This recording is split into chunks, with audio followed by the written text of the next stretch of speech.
știi în ce parte se așează furculița? Hai să-ți arăt cum se aranjează corect o masă.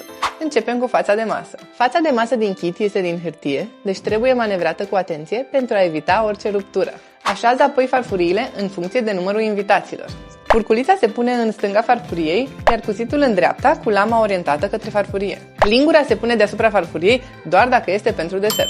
Dacă se servește și ciorbă, aceasta se pune în dreapta, lângă cuțit. Paharul trebuie așezat în dreapta, deasupra cuțitului. Paiele se pot adăuga câte unul în fiecare pahar sau toate într-un singur pahar. La șervețele poți opta pentru mai multe variante în funcție de stilul dorit. Pe farfurie, pentru un aspect elegant. Sub farfurie, pentru un efect de contrast. Sub tacâmuri, pentru orientare mai practică.